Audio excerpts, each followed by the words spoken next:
Simulia block अंतर्गत Mohammadpur पंचायतर Mohammadpur grammar Parshuram जेना बालेश्वर जिला रूपसा अंचल एक घरोई हस्पिटाल कार्य करुवा समय छातर तलक पड़ जाइथिले। परे तांको सेठाकार कर्मचारी मिलित सहयोग बालेश्वर जिला हस्पिटाल भर्ती करा जायथिला। स्वास्थ्यावस्था गुरुतर हेबारु तांको कटक बड़ मेडिकल को स्थानांतरित करागला। सेठारे किछि दिन परे तांको घर को डिस्चार्ज करा जायथिले सत्वे से दीर्घदिन रोगशज्या रे पड़ी पड़ी तांकर मृत्यु घटिथिला।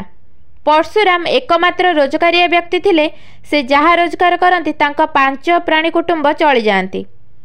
एही परिप्रेक्षी रे स्वामी मृत्यु परे स्त्री गीताराणी जेना और 2 पुआ असहाय होई पड़थिले। स्वामी शुद्धिक्रिया किपरि करिवे ताहा नै से चिंतित थिबा बेले सिमुलिया ब्लॉक रे समाजसेवी आपण एका नुहंती ट्रस्ट रो कोषाध्यक्षा श्रीमती गोपमणि पंडा जानिबा परे सिमुलिया अंचल स्वेच्छासेवी संगठन आपण एका नुहंती ट्रस्ट को ए संपर्क में जणाइथिले।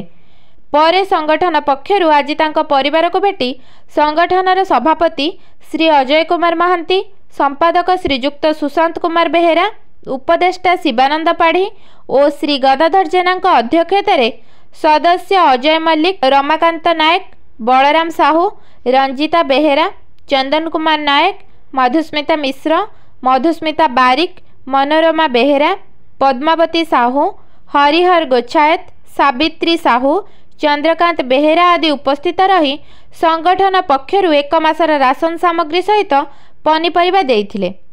संगठनर एपरि कार्य को ग्रामवासी माने प्रशंसा करुथिले।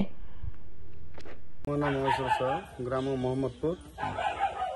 सर्वप्रथमे मोर जो आपण एकानवती ट्रस्ट को मु धन्यवाद जणेबी। आज आम ग्रामर परशुराम जेना पिता कानू जेना जो अकाल वियोग होती आम समस्ते ग्रामवासी मर्माहत दुखित। आज आपण एका नुहति आज भाउजंकर दुख न सहीपारि आम सोशल मीडिया छाड़ा पर आज आपण एका नुहति आम ग्राम को आसी भाउजों को सहयोग कर आम अशेष अशेष धन्यवाद जनाऊँ ग्रामवासी तरफ। आज ये भाउजंकर छोटिया छोटिया पिला 2टा आज जो भाई आसी आमर प्रत्येक भाई आमर परिचय भाई आमर सुशांत भाई जलियोपा ये सब आम परिचय आम ग्रामवासी कहले चले। आज जो भाई साहाय्य कर धन्यवाद जनाऊँ आपण एकानवती। मु चंद्रकांत बेहेरा आपण एकानवती ट्रस्ट रो जने सदस्य। एटी जो गोटे आकस्मिक दुर्घटना घटीगला परशुराम जेनाकर सी मोर सान भाई भाया तेणुकरी तांकर परिवार दुख दुर्दशा को देखी आमे ट्रस्ट को जनइथिलु।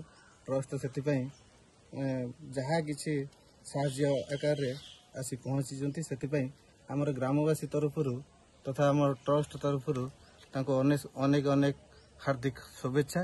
तेणुक आमर गोटे डिमांड निहाती रहा दरकार। से घरटे खंडे खंडिया हो पड़ी निहाती तार गोटे पूर्णांगीकरण आम सरकार को अनुरोध करूँ। निश्चित सी गोटे किसी साहाय्य कले आम ग्रामवासी तरफ तथा परिवार तरफ निश्चित खुशी हेबे।